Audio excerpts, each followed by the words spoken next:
sem Ele. Nada pode calar a voz de um adorador. Amém? Vamos abrindo a nossa Bíblia no Evangelho de Jesus Cristo, segundo escreveu Mateus, o primeiro livro do Novo Testamento.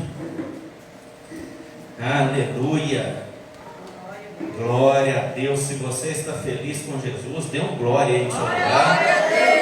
Grandes coisas eu sei que tem feito o Senhor na nossa vida, e grandes coisas eu sei que Ele ainda fará, irmãos? Maravilhas estão para ser feitas, e como nós seres humanos, nós temos, irmãos, assim, hoje esse abaixa ali para mim, para encaixar. Tem que tirar a capinha? Vamos, né?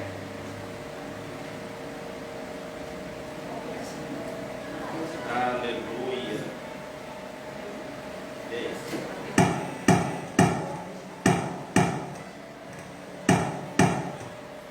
Glória a Deus. Aleluia. Nós temos aquele costume de dizermos e até de nos prepararmos, para que no ano novo coisas novas aconteçam, planos novos sejam colocados em ação. Então eu quero compartilhar uma coisinha breve aqui antes de lermos a palavra que o Senhor colocou no meu coração hoje, a respeito do nosso ano de 2021, que já foi anunciado aqui, que 2021, como me mostrou, como me direcionou o Senhor, será o ano do avivamento. E eu refletindo sobre os anos anteriores, sobre esse quarto ano que iremos iniciar do Ministério Caminhando para o Alvo, o Senhor dizia ao meu coração que em 2018 foi o ano da entrega. E no ano da entrega nós preparamos o terreno. Nós nos entregamos como um solo, às vezes bruto, por tudo que tínhamos passado, por tudo que estávamos vivendo, pessoas chegando recém-convertidas, pessoas chegando de um tempo que não congregava, isso lá em 2018, então foi aquele ano de nos entregarmos novamente a Deus e deixarmos o solo ser preparado, para que em 2019, no ano do plantio, nós pudéssemos lançar a boa semente no solo, mas num solo preparado por Deus, não em qualquer solo, naquele solo que durante o ano de 2018 foi trabalhado, foi adubado, foi fofado. E em 2019 nós plantamos essa boa semente, lançamos a semente no solo. Nesse ano de 2020 foi o ano da colheita, porque todo plantio gera uma colheita. E neste ano talvez você pudesse estar pensando assim: este ano eu vou colher grandes coisas, vou colher coisas magníficas, maravilhosas. Irmãos, e não me surpreendeu a colheita que Deus deu para o mundo através desse Covid. Porque o mundo estava muito afastado de Deus, o mundo está muito distanciado da presença do Senhor. Mas em meio a isso tudo, nós podemos dizer que nós não colhemos o Covid na nossa vida, nós colhemos o cuidado e a misericórdia de Deus sobre nós, porque estamos todos aqui com saúde, os nossos familiares estão em casa, a nossa casa foi protegida. Então nós colhemos sim uma boa colheita.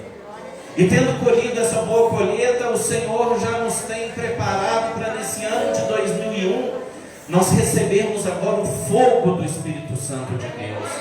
E será o ano do avivamento, será um ano de um novo tempo, será um ano de novas conquistas para o reino de Deus, será um ano em que o nosso rosto vai resplandecer a face de Cristo, e o fogo do Espírito que vai estar dentro de nós vai contagiar as pessoas. E eu tenho certeza que muitas almas se renderão a Jesus Cristo neste ano. Então já prepara, Nós vivemos num mundo agora cheio das tecnologias, dos virtuais, das tags, né? Então para 2021 é hashtag Aviva MCA. Hashtag Aviva MCA. Porque vai ser o ano do avivamento aqui na nossa igreja. Amém? E nós já vamos nos preparando, né? Porque o Espírito Santo já está trabalhando. A partir do momento que Ele nos dá a direção, Ele já começa a trabalhar. E nós já estamos sentindo esse calor vindo em nós. Não sei se você já consegue sentir, mas eu já consigo, irmãos. E esse altar está um prazer. Esse altar está um prazer. Eu estava louvando aqui, eu estava procurando ventilador, caçando ele aqui. Onde é que ele está? Pelo amor de Deus. Porque o fogo está ardendo no altar. E ele não vai se apagar. E do altar esse fogo ele flui. E ele vai para a igreja. E ele enche o coração de todos aqueles que estão em busca de um avivamento, em busca do Senhor Jesus. Então vamos viver, igreja. Preparem-se. Vai ser o ano do fogo. Amém? Mas o fogo santo, né, minha irmã Jô? O fogo santo do Senhor Jesus. Mateus capítulo 14, versículos 22 a 33. A palavra muito conhecida, uma palavra que foi até pregada aqui há pouco tempo pelo presbítero. Presbítero, não foi isso, presbítero? Jesus andando sobre as águas? O presbítero pregou sobre essa palavra. Mas a palavra de Deus, em cada dia, ela quer nos trazer um ensinamento diferente. Eu creio que hoje, como naquele dia foi através da vida do presbítero, hoje Deus também vai falar no seu coração e vai trazer uma perspectiva diferente da palavra dele. Nos diz assim a palavra do Senhor a partir do versículo 22 do versículo 14. E logo Jesus compeliu os seus discípulos a entrar no barco e passar adiante dele para o outro lado, enquanto ele despedia a multidão. E despedida a multidão, ele subiu para o monte para orar à parte. E vindo à noite, ele estava ali sozinho. O barco, porém, estava já no meio do mar, agitado pelas ondas, porque o vento era contrário. Mas a quarta vigília da noite, ou seja, por volta de entre 3 e 6 horas da madrugada, Jesus foi até eles andando sobre o mar. E quando os discípulos o viram andando sobre o mar, eles perturbaram-se, dizendo: é um espírito, e gritaram de medo. Mas imediatamente Jesus falou com eles, dizendo: tende bom ânimo, sou eu, não temais. E Pedro respondeu e disse: Senhor, se és tu, manda-me ir ter contigo sobre as águas. E ele disse: vem. E Pedro, descendo do barco, andou sobre as águas para ir até Jesus. Mas ele, vendo que o vento era forte, teve medo, e começando a submergir, clamou, dizendo: Senhor, salva-me. E imediatamente Jesus, estendendo a sua mão, segurou-o e disse-lhe: ó pequena fé, por que duvidaste?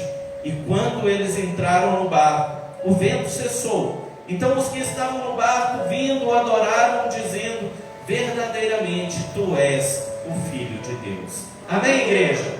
Senhor Deus, Pai amado e poderoso Rei, em nome de Jesus Cristo, toma o coração do teu povo neste momento.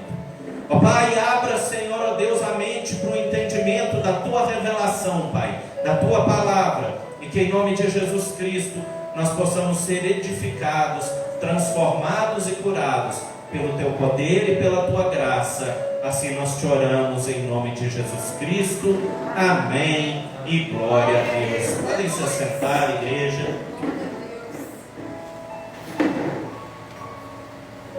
Aleluia. Irmãos, eu quero trazer para vocês o contexto dessa passagem. Quando Jesus, iniciamos lendo aqui, que Jesus compeliu. Compelir quer dizer dar uma ordem, influenciar as pessoas a fazer aquilo com um empenho. Então Jesus compeliu, Jesus fez um esforço além do que ele fazia em suas ordenanças aos seus discípulos, para que eles se retirassem daquele lugar que eles estavam, que eles entrassem no barco e que eles fossem para o outro lado do mar. E por que Jesus Cristo fez isso? Havia pouco tempo, antes deles irem para este lugar, chegada a notícia até Jesus e seus discípulos, que João Batista Aquele João Batista que clamava no deserto, dizendo ao povo para se arrepender, pois era chegado o reino de Deus, havia sido morto, havia sido decapitado pelo rei Herodes. E Jesus Cristo com seus discípulos, naquele momento de tristeza, ele junta os seus discípulos e em particular vai dizer a palavra aí, antes do versículo, no capítulo 14, antes do versículo 22, que Jesus reúne os seus discípulos e sai em particular para um lugar deserto. Mas irmãos, Jesus era notado e vigiado por uma multidão que não queria perder seus passos. E uma multidão segue Jesus e seus discípulos para aquele lugar onde eles foram. Talvez os discípulos pudessem ter ficado decepcionados, porque eles achavam que ia ter um momento de descanso, talvez até um momento de luto pela morte de João Batista. Mas aquela multidão seguiu Jesus, e Jesus, tomado por compaixão, como era natural dele, como ainda é natural dele, Jesus Cristo começa a curar aquele povo, começa a curar os doentes que havia no meio daquele povo. E foi chegando o entardecer, e aquele povo com fome, a multidão começou a sentir fome. E eles olham, e André chega para Jesus e diz: nós temos aqui apenas 5 pães e 2 peixinhos, que o menino ali tinha para o seu alimento. Não temos condição de alimentar toda essa multidão. E Jesus Cristo ali faz o milagre da multiplicação dos pães e do peixe, e alimenta aquele povo todo. A Bíblia diz que eram 5.000 homens, não contavam as mulheres e nem as crianças, eram em torno de 5.000 homens. Então nós podemos colocar aí, se colocar a esposa para cada um, mais uns filhos, vamos multiplicar por 3, 15.000 pessoas. E todos eles se alimentaram e ainda sobrou alimento. E ao verem aquilo, as pessoas foram seduzidas pelo poder de Jesus Cristo em fazer aquele milagre, e começaram a olhar para ele e dizer assim: este homem é a solução de todos os nossos problemas. Mas não olhavam para Jesus como solução somente dos problemas espirituais deles. Começaram a ver Jesus como também um líder civil, como um rei que iria vencer toda a opressão do Império Romano. E começou aquele burburinho entre aquela multidão, e aquilo começou a tomar conta também do coração dos discípulos. E Jesus Cristo, antes que aqueles discípulos fossem contaminados por aquela conversa, por aquele burburinho que estava no meio, Jesus Cristo, para preservá-los no propósito dele, que era o propósito do reino, não o propósito terreno, Jesus Cristo compeliu aqueles homens que entrassem no barco e fossem para o mar. E Jesus Cristo ficou, e ele despediu aquela multidão e subiu para o monte para orar. E a palavra vai nos dizer que lá no mar, aqueles homens enfrentaram uma grande tempestade. E talvez lá no coração deles pode ter passado assim: por que Jesus Cristo nos tirou de um lugar onde estávamos tranquilos, num lugar onde não tínhamos tempestades, e nos mandou para um lugar onde estamos correndo risco de vida, onde estamos vivendo esse aperto todo que estamos passando, onde as ondas nos lançam para um lado, nos lançam para o outro. Mas a palavra vai dizer lá em Marcos capítulo 6, que Jesus do alto do monte os via. E aqui começa a revelação de Deus para a sua vida. Aonde Jesus te mandar é sempre o melhor lugar. Pode ser em meio à tempestade, mas é melhor do que onde você estava. Se aqueles homens continuassem no meio daquele burburinho, eles teriam o coração deles contaminado.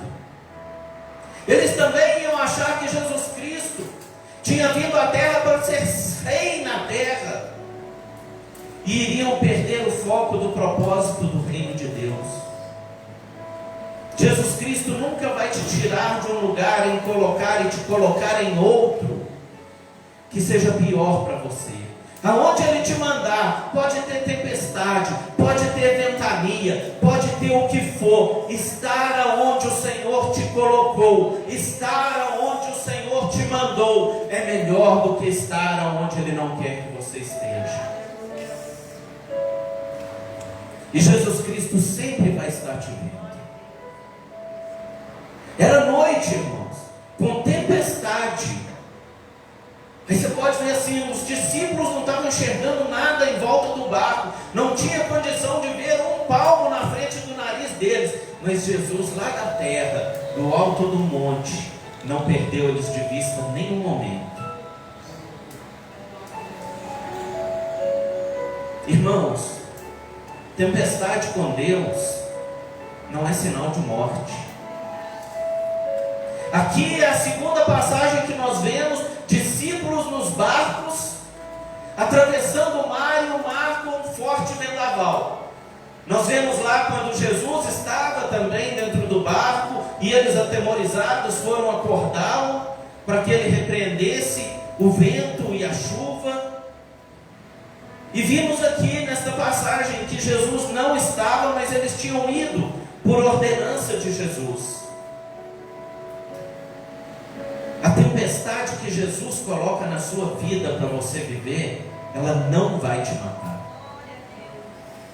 Ela vai te edificar, mas ela não vai ser motivo de morte para você.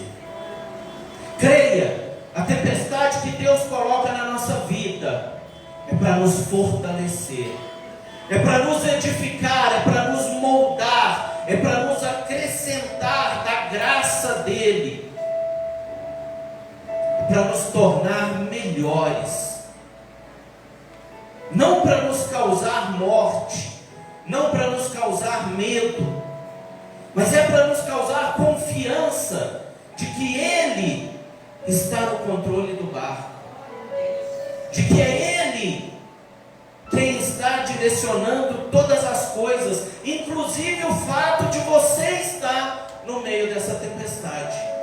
Tudo foi pela vontade, pelo querer e pelo efetuar de Deus. E nós sabemos, irmãos, que a vontade de Deus é boa, agradável e perfeita para a nossa vida. Não devemos temer quando estamos andando no caminho do Senhor. O que aos nossos olhos possa parecer ruim, é bênção de Deus para a nossa vida. E as tempestades na vida de um cristão, elas podem vir de duas maneiras. Existem duas maneiras que a tempestade pode vir sobre nós. E a primeira delas é para nos corrigir quando estamos nos afastando da vontade de Deus. O Senhor é tão bom, é tão misericordioso, que Ele cuida de nós até quando nós viramos as costas para Ele. Às vezes nos enfraquecemos, às vezes nos esfriamos, e começamos a deixar o mundo falar mais alto ao nosso coração do que a palavra do Senhor.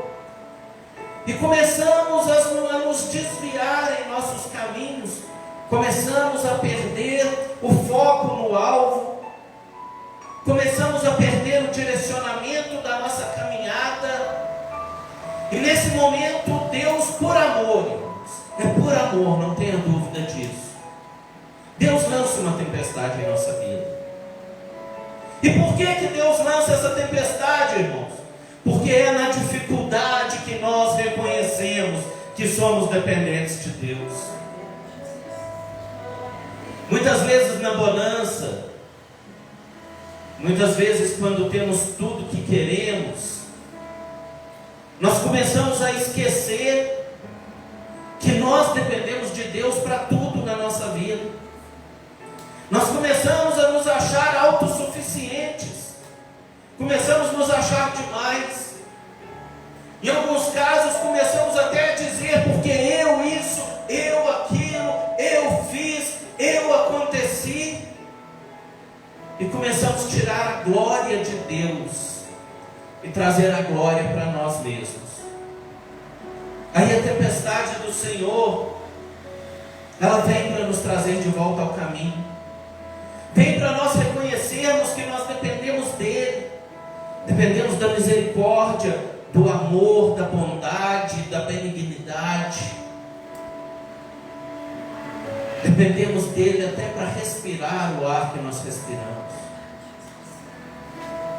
Uma outra maneira que tem de se vir tempestade sobre nós é para nos fortalecer quando temos algo maior para fazer na obra de Deus. Quando Deus quer te colocar um patamar acima, quando Deus quer te dar uma responsabilidade maior, Ele vai te pôr à prova. É assim no mundo, irmãos. No nosso trabalho, vamos pegar no nosso trabalho.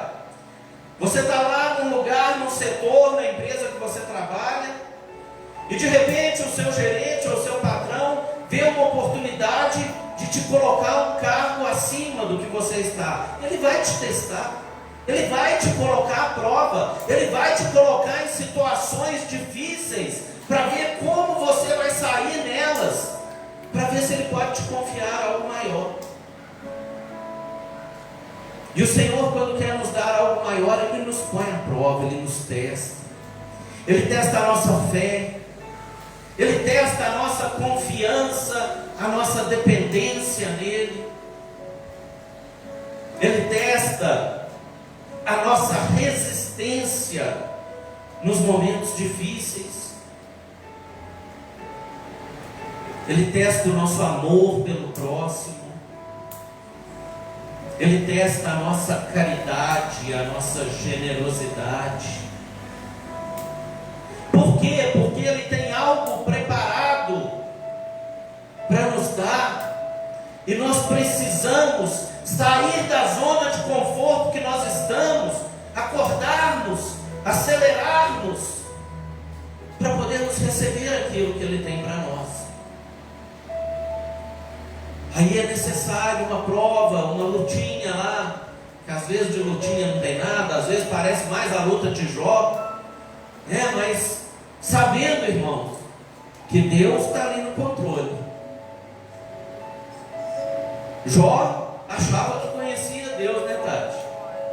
Falei sobre isso sexta-feira no pastor Edivar, que estávamos lá, fomos levar a palavra de Deus, foi uma bênção. Jó achava que conhecia Deus, e foi necessária aquela luta toda, para lá no final Jó chegar e falar assim: Senhor, eu achava que eu te conhecia, mas eu conhecia só de ouvir falar. Agora, depois disso tudo que eu passei, que eu te conheço face a face. Às vezes precisamos de luta, irmãos, para conhecermos verdadeiramente a Deus. Porque às vezes vemos Deus num nível material, mas Deus está no sobrenatural. Quando nós paramos de viver o natural e passamos a viver o sobrenatural de Deus, aí nós verdadeiramente passamos a conhecer a Deus face a face. E muitas tempestades vêm na nossa vida para isso, mas não é para a morte, é para que o nome dele seja glorificado. Por isso não desanima não. Agarra na sua fé, agarra firme no propósito para o qual Deus te colocou aqui nessa terra. Confia nele, clama, fala: Deus me ensina. Irmãos, a tempestade para o nosso aprendizado, ela vai durar o tempo que nós levamos para aprender. Então não seja resistente ao ensino de Deus, não. É igual na escola. Se eu vou para a escola, estou cursando o primeiro ano, e eu não aprendo, no ano que vem, em que ano que eu estou? No primeiro ano de novo. E aí eu passo o ano de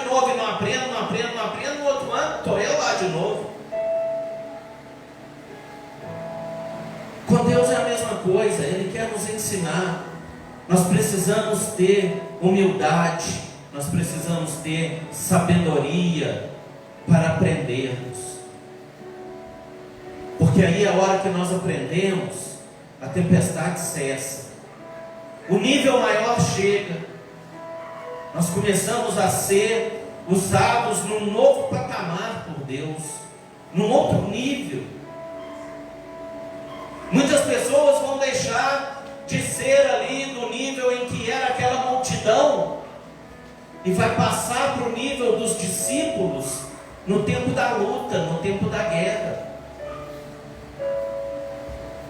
Ali, irmãos, eram vários tipos de pessoas que seguiam Jesus. Alguns estavam ali porque falavam, vamos lá, porque lá vai ter pão, vai ter peixe. Esses, no final daquilo tudo, foram despedidos.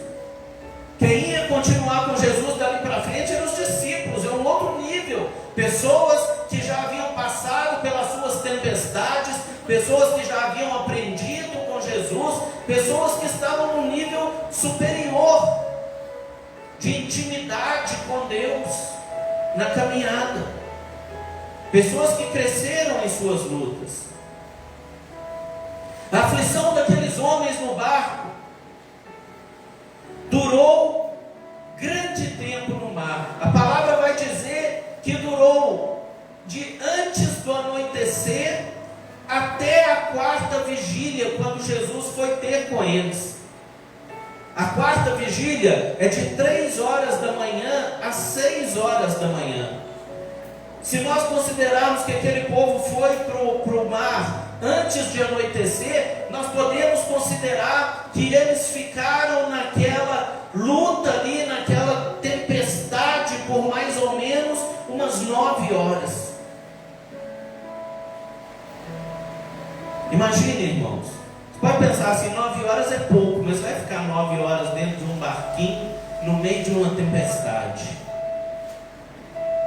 E creio que naquele tempo, eles se perguntavam, onde está Jesus? Cadê Jesus? Por que Ele nos mandou para essa tempestade? Podia ser questionamento na mente daqueles discípulos. Muitos deles podiam estar pensando, por que Jesus fez isso conosco? Nós o acompanhando o tempo todo. Por que Ele está demorando tanto a vir? Se Ele disse que viria, por que Ele não está aqui neste momento? E ali passando as horas e passando as horas. Irmãos, muitas vezes a demora de Deus aflige muito mais a nossa alma do que o nosso próprio problema nos aflige. Muitas vezes estamos vivendo algo e sofremos mais porque Deus não está resolvendo no tempo que nós queremos do que pelo próprio problema.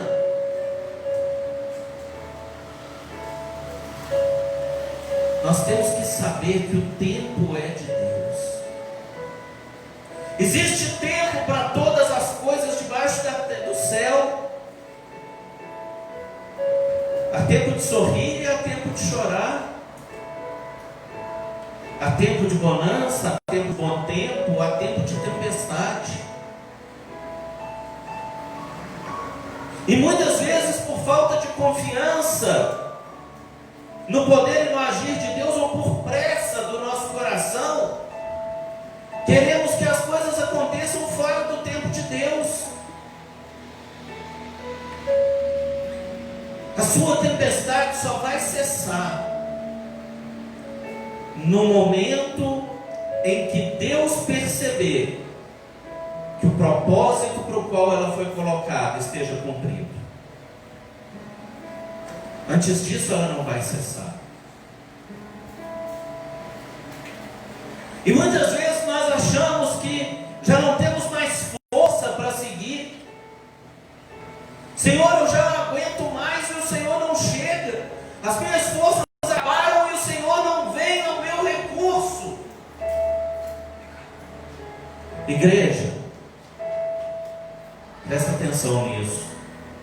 Quando o nosso recurso acaba, aí entra o de Deus. Se o seu recurso na sua luta está acabando, se as suas forças estão se esgotando, se você não consegue mais fazer nada, é momento de você tirar suas mãos e deixar Deus agir. Fique somente em obediência a Ele. Esteja em obediência a Ele, deixando Ele agir. O segredo para a vida do cristão dar certo, um segredo para a tempestade na vida do cristão durar somente o tempo que Deus determinou, para que ela não seja alongada por nossa causa. O segredo de sermos felizes, o segredo de sermos prósperos, o segredo de sermos abençoados, se chama obediência. A obediência é o que nós devemos ter ao Senhor e aos seus mandamentos, porque nós, estando em obediência debaixo da vontade dEle, todas as coisas vão cooperar para o nosso bem. Outra lição maravilhosa que esse texto nos dá, irmãos, é a forma como Jesus Cristo vem até nós na hora da tempestade. Jesus Cristo disse àqueles discípulos: vão na frente, depois eu vou. Como é que aqueles discípulos estavam esperando que Jesus Cristo fosse até eles? Num barquinho, não é? De que forma você andava no mar naquela época? Num barquinho. Então eles deviam ter imaginado assim: nós vamos, Jesus Cristo depois vai pegar um barquinho lá com alguém e vai vir atrás da gente e vai nos alcançar lá do outro lado, se a gente já tiver chegado, ou eles não sabiam que hora que eles iam sair, vai nos alcançar, vai chegar até nós.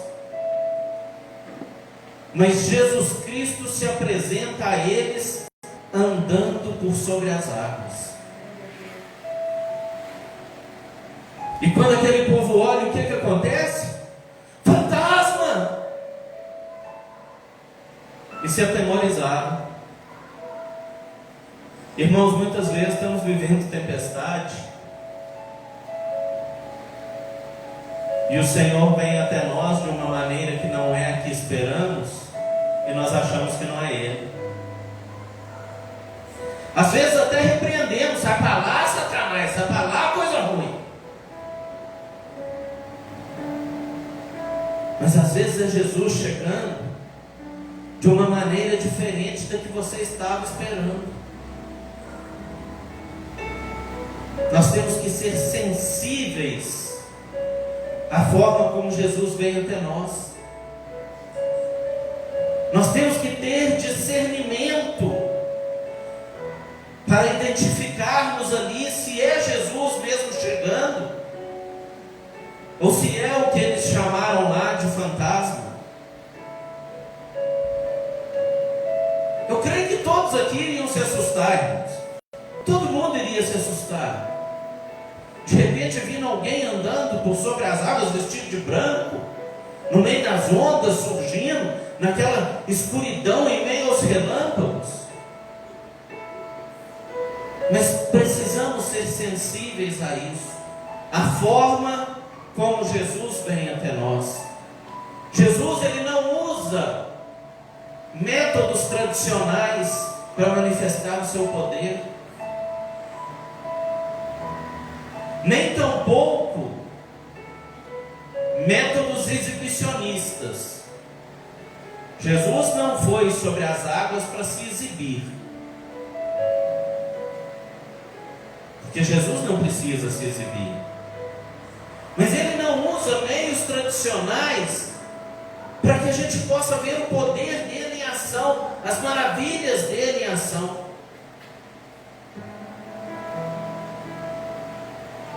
Ao invés de Jesus ter como seu meio de transporte um barquinho, Ele teve, como está escrito lá em Naum, capítulo 1, versículo 3, a tempestade como seu caminho.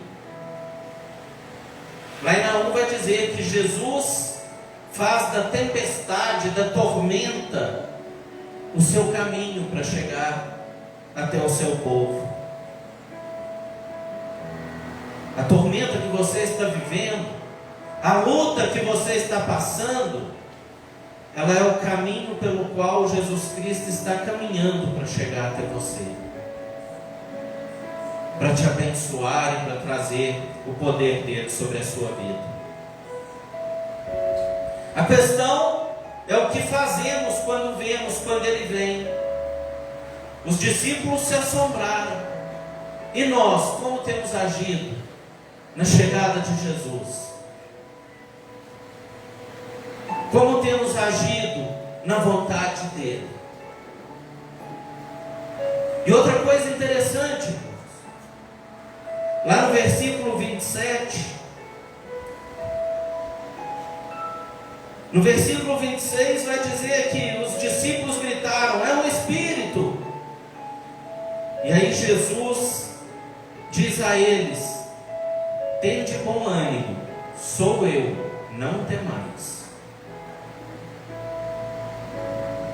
E aí Pedro vai pedir a Jesus para ir até ele, e a tempestade descendo solto.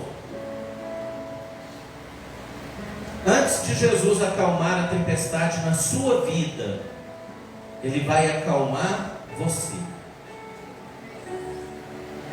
Ele vai apacentar primeiro o seu coração. Ele vai primeiro te colocar em paz dentro da sua tormenta, para depois ele acalmar a tempestade. Ali naquele momento, ele diz aos discípulos para terem calma, para terem confiança, para não temer, porque é ele que está indo. E Pedro se acalma, e naquele momento Pedro diz: então Senhor, me diga para ir até o Senhor. E Jesus chama Pedro, e Pedro desce daquele barquinho e começa a ter a experiência maravilhosa de andar sobre as águas, como Jesus estava andando. Quando você está vencendo a sua tormenta, quando você está em confiança no Senhor, creia, você também está andando sobre as águas. Você não está andando no natural, mas você está andando no sobrenatural. Mas quantas vezes não agimos como Pedro,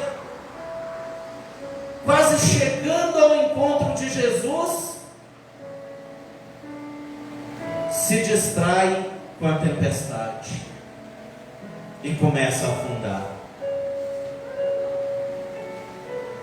Quantas vezes estamos ouvindo a voz de Jesus nos chamar, seja através da própria voz dele ao seu coração, seja através da voz dos seus pastores, seja através da voz de um irmão, seja através de uma ministração. Quantas vezes temos ouvido Jesus nos chamar, e quando estamos próximos de chegar até ele, duvidamos e começamos a afundar. Mas eu tenho uma notícia boa para você. A palavra diz que Jesus estende a sua mão, pega a mão de Pedro e o ergue. A palavra diz que Jesus está com a mão estendida para você, para você, para você, para você, para você, para você, assim como ele estava para Pedro. Quer pegar sua bênção? Estende sua mão aí para Jesus. Faça um ato profético, pegue na mão de Jesus. Ele está com a mão estendida para você e você está afundando. Estenda a sua mão, pegue na mão dele. Ele vai te tirar da tempestade. Naquele momento, Jesus Cristo pega na mão de Pedro, ergue, leva Pedro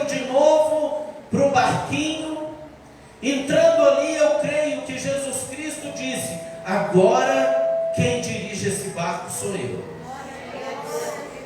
Jesus Cristo, Ele vai te pegar e vai te levar para o barquinho onde Ele está no controle. E Ele estando no controle, Ele vai dar ordem. A tempestade vai acalmar. As ondas vão cessar. A bonança vai vir sobre a sua vida. E as bênçãos do Senhor, elas vão estar todos os dias te acompanhando. E por que, Senhor, temos que passar tanta luta? Por que, Senhor? Tiago capítulo 1, 3 e 4 vai nos dizer: porque a prova da nossa fé produz perseverança, e essa opera para que sejamos maduros e íntegros na presença do Senhor. A prova de Deus na nossa vida, ela tem por objetivo nos trazer de volta a Ele, se estivermos distantes, ou nos preparar para algo maior que o Senhor quer colocar na nossa vida. O final disso tudo está escrito lá na palavra do Senhor, no versículo 33. Então os que estavam no barco, vindo, o adoraram, e verdadeiramente disseram: Tu és o Filho de Deus. Quando nós passamos pela tempestade, quando nós chegamos no ponto que Jesus queria que nós chegássemos, no ponto de preparação ou no ponto de volta à intimidade com Ele, o resultado é nós o adorarmos, cumprirmos o papel para qual estamos na terra, porque nós fomos criados para adorar o Senhor. E depois da tempestade na nossa vida, nós reconhecemos que Ele é o Filho de Deus e o adoramos como Ele quer que o adoremos, em verdade e espírito, porque são esses o que o Senhor procura: adoradores que o adorem em verdade e em espírito.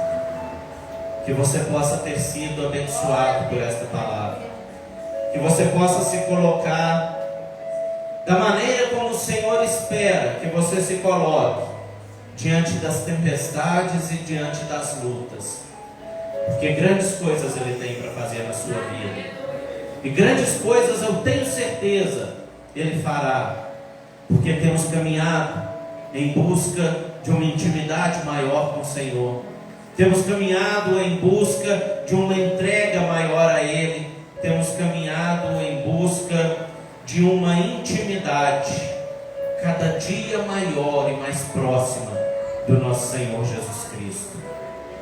Que Deus abençoe a nossa vida através dessa palavra, que nós possamos crescer cada dia mais em conhecimento do Evangelho e nas bênçãos do nosso Senhor Jesus. Amém, igreja? Amém. Glória a Deus. Dê suas palmas para louvar o nosso Senhor. Amém.